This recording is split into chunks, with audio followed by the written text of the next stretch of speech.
everybody, it's Ariel, and today I'm coming at you with a really handy quick tip. So if you're like me and my fiance, we tend to go through clothes pretty quickly, depending on what's going on. You know, if it's like the holidays, everyone tends to put on a little bit more weight, and then in the summertime we're way more active, or, you know, that kind of thing. So anyways, this is a quick tip on how to widen pants, and it's really easy. You don't even have to know how to sew to be able to do it. So my first trick for you is if you take little belt loops that pretty much exist on any kind of short or pants or anything like that, what you do is on the other side, you cut where the belt loop was, and then you hot glue gun the belt loop to the inside of the pants like that. Here, I'll give you another example. And it's not uncomfortable. Like, he doesn't even feel it. It's not a big deal. If you want to get creative, though, you can also sew it. I think it looks better to use the hot glue gun because then you can't see it. But that's an example of what it looks like to sew it on there, and I just used a little whip stitch. There's the whip stitch, and that's this regular straight stitch.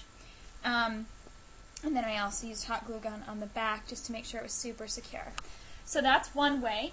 And so using this method, depending on how many belt loops you have, this is 1, 2, 3, 4, 5, 6, 7, and doing this method to each belt loop, it takes a little bit of time. It took me like half an hour, actually. If you don't sew, it takes half an hour. If you sew, it's a little longer, obviously.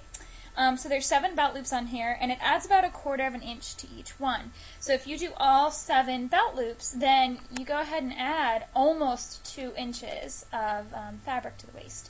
So that gives you a little bit more give, and then wear the shorts again. So that's that one. That's one method. Another method is the adding fabric method.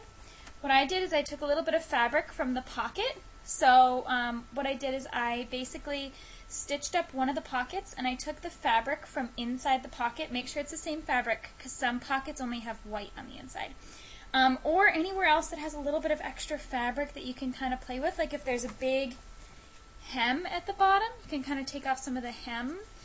That's a little bit more work. But anyway, I found a place where the button to the pocket goes in, and I cut it off, and then I added it to the inside. I made a cut, and then I pulled it apart into a V, and then I hot glue gunned that piece of fabric, that extra spare piece of fabric on there. And this is about an extra inch. And again, like the one before, we needed 2 inches added, approximately. So then I did it to the other side too. So that's what it looks like from the back. I don't think it's that obvious. I mean, it's a little bit more obvious than the belt loop method, but if you're in a pinch, this method took about 10 minutes. The other method is a little bit longer, so it just depends on how much time and effort you want to do. The other great thing with this is then they can still use the belt loops. So if there's somebody that wears belts a lot, then this is a handy way of doing that. So yeah, and like I said before, with this method, you can also whip stitch or straight stitch this to the actual fabric if you don't have a hot glue gun or anything like that. You can also use something called liquid stitch. In my experience, liquid stitch is expensive and it doesn't work that well, so I would stick to the hot glue gun method. And like I said, most of the time they don't even feel it, but if they do feel it, if it's uncomfortable or if it's your own pants, because I know my skin's a little bit more sensitive than my fiance's, then what I do is I just put a little dab of glue there, and then I put a nice soft fabric over it. And so it's really not that big of a deal. So, but I mean, especially for guys, they tend to wear boxers, and so it's covered up anyways, it doesn't matter. But for girls or whatever, you know, you can always add a little bit of fabric, and then you'll be a little bit more comfortable. So that is my quick tip for today. I hope you enjoy, and if you like, subscribe. Bye!